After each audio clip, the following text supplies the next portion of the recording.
So, what's a birthright really worth? I mean, is it this sacred, untouchable thing? Or can you just trade it away for a quick fix?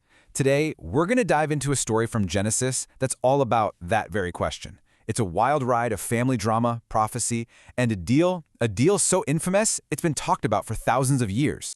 You know, it really all boils down to three key moments. First, you've got a father's final act, trying to lock down his legacy. Then, there's this incredible prophecy about two nations at war, before the kids are even born. And finally, the big one, a birthright, the whole future, sold for just one meal. It's like a domino effect, where each piece topples the next.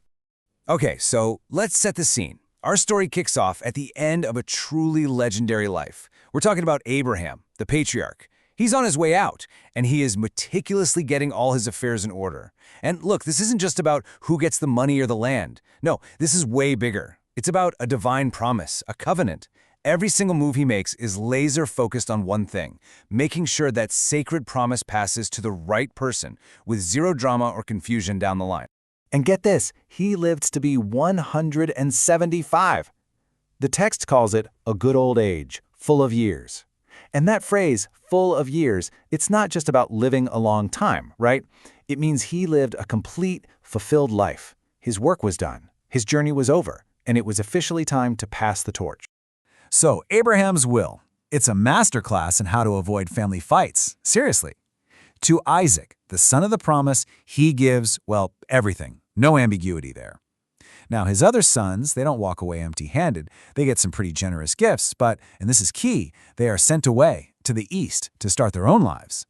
This was a totally strategic move to make sure there were no arguments, no one coming back later to challenge the inheritance. The line of the covenant is now crystal clear, undisputed, and it goes through Isaac. And then we get this really interesting, kind of poignant moment. At their father's grave, you see Isaac and Ishmael together, standing side by side. It's this brief moment of unity. But don't get too comfortable, because it doesn't last. The story immediately pivots and makes it absolutely clear that God's blessing, the real inheritance, is now all on Isaac. The legacy is locked in, and from this moment on, the brothers' paths are going in completely different directions. Right, so with Abraham laid to rest, the story kind of splits into two.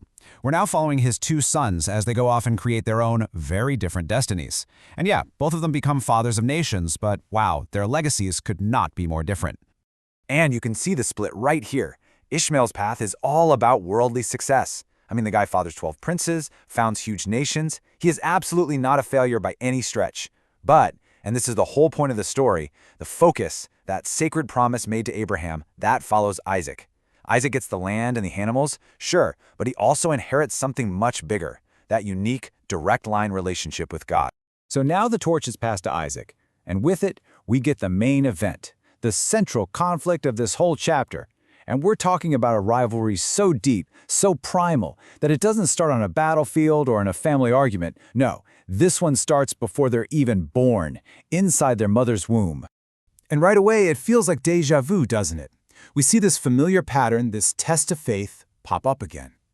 Just like Sarah before her, Isaac's wife Rebekah can't have children. And just like that, the entire promised lineage is hanging by a thread.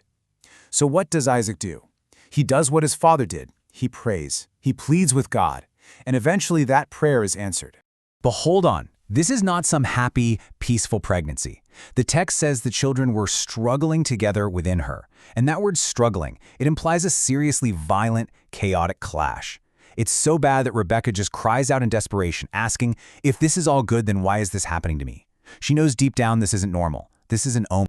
So she asks God what's going on. And the answer she gets is staggering. It's a prophecy. She's told, you don't just have two sons in there, you have two nations. And then comes the bombshell, the line that flips the entire culture on its head. The older will serve the younger. I mean, you have to understand, in that world, the firstborn got everything. This was a complete, divine reversal of how things were supposed to work. The stage is now set for a lifetime of conflict. First one out is Esau. The description is pretty vivid. He's red like a hairy garment. I guess he was so hairy, they just decided to name him after it. His name Esau literally means hairy. So right from birth, he's pegged as this physical, rugged, earthy kind of guy. And right behind him, literally holding onto Esau's heel, is his brother, Jacob. And that's exactly what his name means. Jacob is like heel grabber, which was basically slang back then for a supplanter, someone who trips you up from behind to take your place. His name is basically a spoiler alert for his entire personality. So, as the boys grow up, they are total polar opposites. Night and day. Esau becomes this rugged outdoorsman, a skilled hunter, always out in the field. Jacob? He's described as a mild man, more of a homebody, content to stay in the tents. And this division gets reflected in their parents. Isaac loves Esau because he loves the game Esau brings home. It's a love connected to his stomach. But Rebekah, she never forgot that prophecy. She loves Jacob. And just like that, you've got a family divided. The battle lines are drawn. So, let's recap. We've got the prophecy hanging over everything, we've got a family split by favoritism, and we've got two brothers who are complete opposites. All the ingredients for drama are there. This whole conflict is just simmering, waiting for one single moment of weakness to make it boil over. And that moment, it comes down to a simple bowl of stew. Okay, picture how this goes down, because it's almost surgical. Esau, Mr. Impulse, comes stumbling in from a long day of hunting. He's exhausted, he's starving. He sees Jacob's stew, and that's all he can think about. But Jacob, the planner, he sees his chance. He immediately names his price. And it's not money, it's not sheep, it's the birthright, everything. And Esau is so desperate, so focused on his hunger, that he agrees. But Jacob doesn't stop there. He makes him swear an oath right then and there, sealing the deal. And you really get inside Esau's head with what he says next. He's like, look, I'm about to die from hunger here, so what good is a birthright to me? In that moment, his entire world has shrunk down to his growling stomach. The birthright, the double inheritance, the family leadership, that's all just some abstract idea for the future. But the stew is real and it's right in front of him. And just like that, the deal is done. Jacob gives him some bread and the stew. Esau wolfs it down, gets up, and leaves. The story offers zero sympathy for him. All we get is this final brutal judgment. He despised his birthright. He treated this sacred, generational legacy like it was garbage, something totally disposable. Which brings us to the big question, the one that people have debated for centuries. Who was really more at fault here? Was it Jacob, the cunning opportunist who took advantage of his brother's weakness? Or was it Esau, the guy who thought so little of his own legacy that he'd trade it all for a quick meal? The story tells us what happened, but it leaves us to chew on the moral mess long after the stew is gone.